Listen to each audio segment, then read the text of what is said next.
It's really wonderful to be here in Boston, despite the weather and the federal shutdown, which nearly made the planes not land. But thank you so much. We're delighted to be here. Hanif.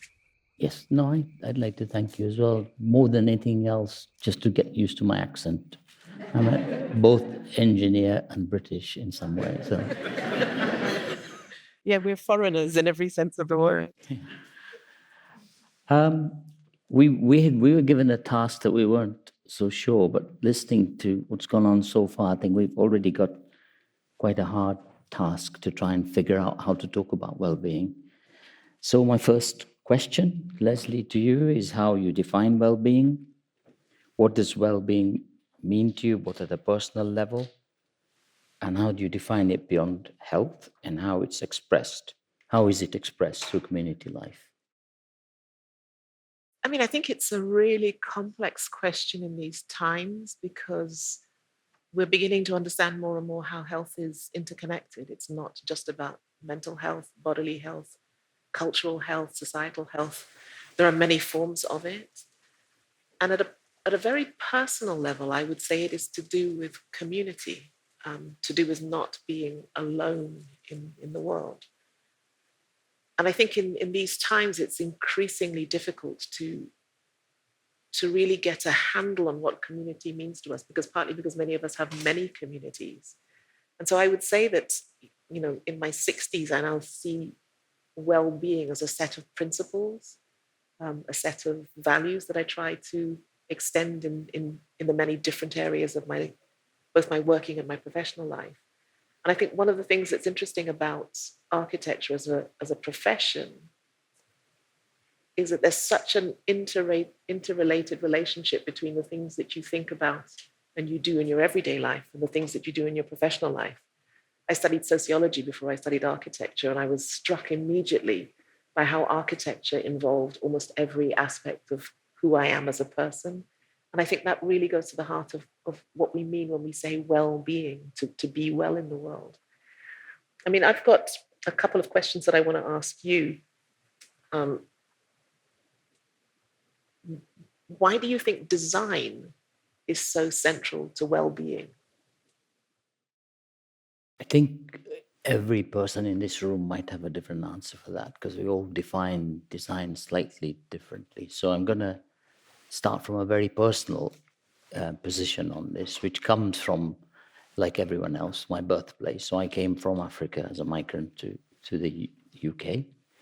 And the fundamental shift in life was really the quality of life, how it changed my quality of life in every aspect. So my first response always to the question on how does design affect you is you have to think of it as what it does rather than what it is. And I felt always that I'm still in search for trying to answer how much it does. What I do know, and I can see the evidence of it, is many of us believe in it quite strongly, to be able to have the capacity to change the world at every level. And as I have matured in this field, I've also learned the things that are non-technical, because largely I'm a technician, technological, thinking numbers. But I've also learned that the ability to geotag a city and then change that into design is not necessarily the right thing. It also now is beginning, as is the title of this event, show us that you can connect all other aspects, whether they're social or ecological, the intangible aspects that humanity is built upon. From the day when we first put a log across the river, we have been connected to design in one way or another. And I feel quite strongly that as we mature, as the world gets more difficult, as the more people arrive to the world, and as ecology changes the world, it matters enormously in every aspect for humanity. It also matters with our relationship to nature. I think it would be a cliche to say biodiversity and all the other aspects of nature that we've ignored for at least as technologies for quite a long time are beginning to show up now as in need of resuscitation, if not it's an emergency. So I think there are many, many ways of answering that question. mind really starts from that position, is how can I improve the quality of life of every species, starting with a human being. I think I remember reading rather than hearing something that Mark Wigley once said, which was that inside every architect, no matter how cheesy or hokey it sounds, and I would also say that I would say this about every designer, not just architects, is the intention and the desire to do something better, that every act of design is a belief in the fact that something can be done better. And I think that striving for improvement, to improve the quality of not just of life, but of materials, of environment, of resources, of community, there's a desire to do it again and again and again until we get it right. And perhaps we never get it right, but the pursuit of it is what's really fundamental to design. I could build off that, and I could move quite a long way away from it. But I know you're going to go a long way away from it. Well, getting to the point, because we have a little focus on Africa, and you're known for the African Futures Institute, but also for I think the way you've led many of us.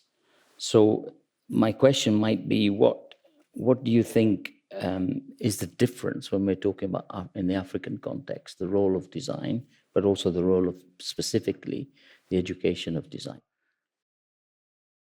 I mean, now when I land home in Accra, one of the first things that strikes me is, and it's going to sound like a strange thing to comment on, but it's the sense of optimism.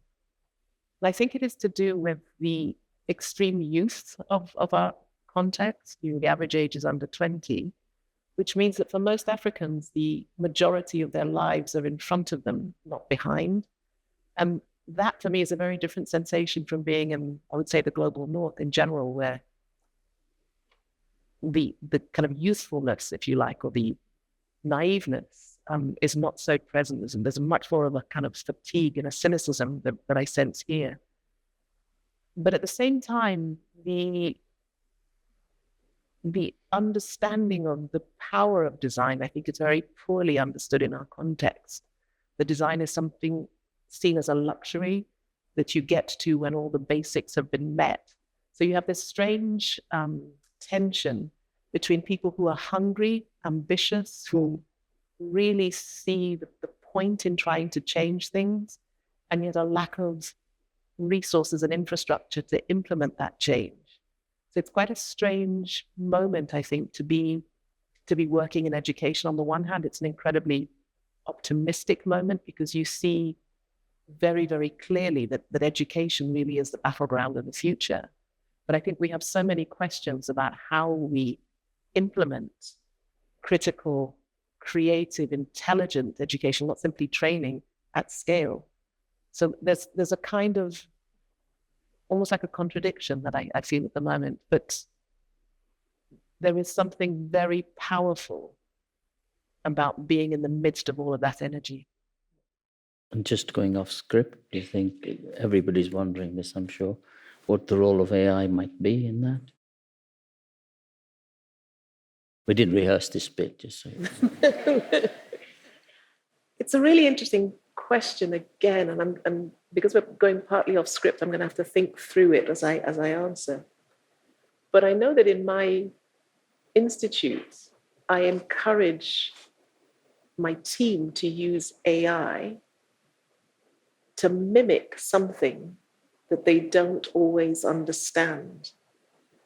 And by that I mean there are correct ways to write, there are correct, in inverted commas, correct ways to respond, correct business practices. And AI can often help people who haven't had that kind of education pick up on it very, very quickly.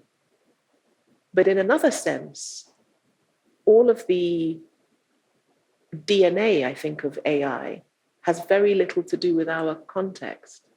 It's simply another language that many Africans have to learn in order to master it.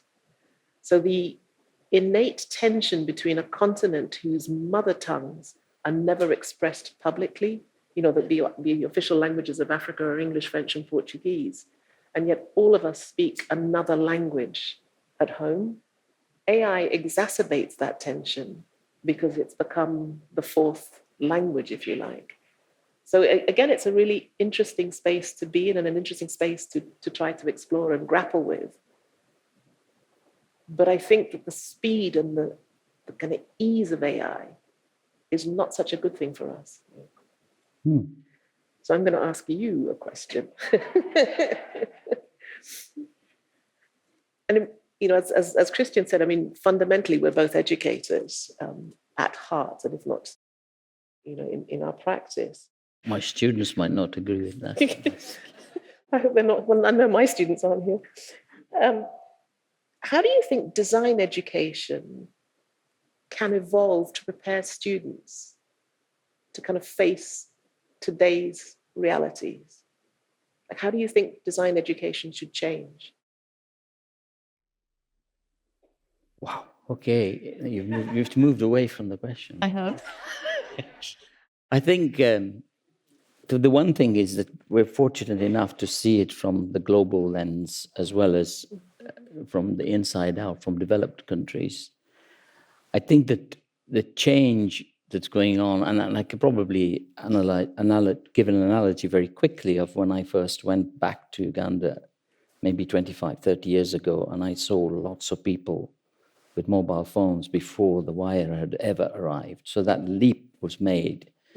And my view is that even because of the challenges that they're facing or we are facing, the first thing to recognize is we talk about the challenges they're facing and what's going on in the global south, in Africa or Asia.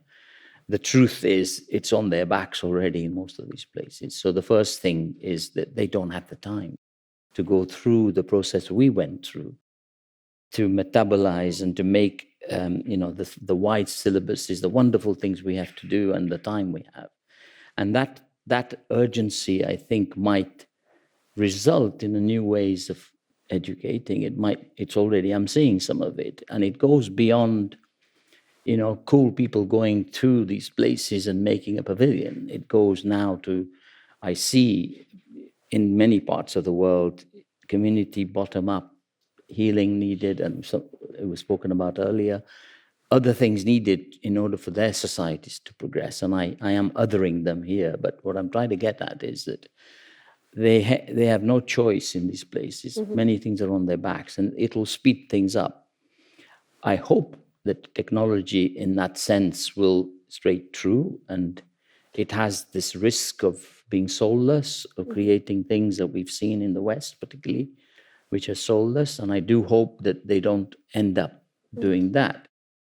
Nor do they just rely on teaching technology to a point where they do geotag the body and the human and respond with design at that.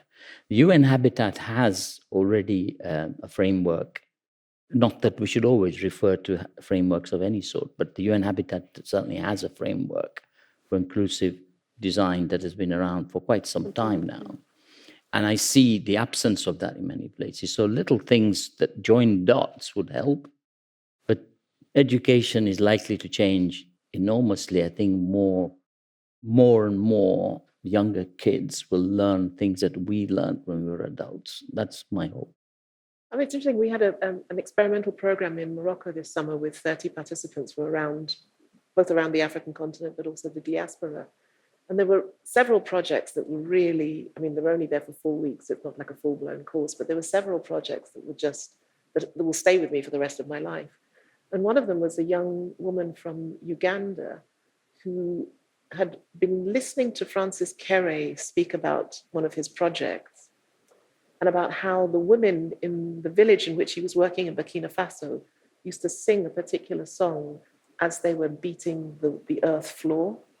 So in order to get a particular finish, they would sing particular songs. So she contacted the office, she got some recordings, and she started making herself an app that you could then send that song if you were working in earth somewhere else on the continent and you wanted a particular floor finish.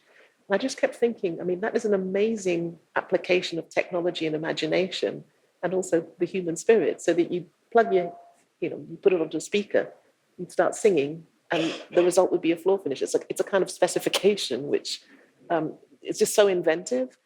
And every time I feel like despairing at the state of education, I come across a student like that, usually on our continent. And I just think, wow, yeah. No, that reminds me of people who have. We run out of time. Yeah, something like Okay. 12, 13, 14.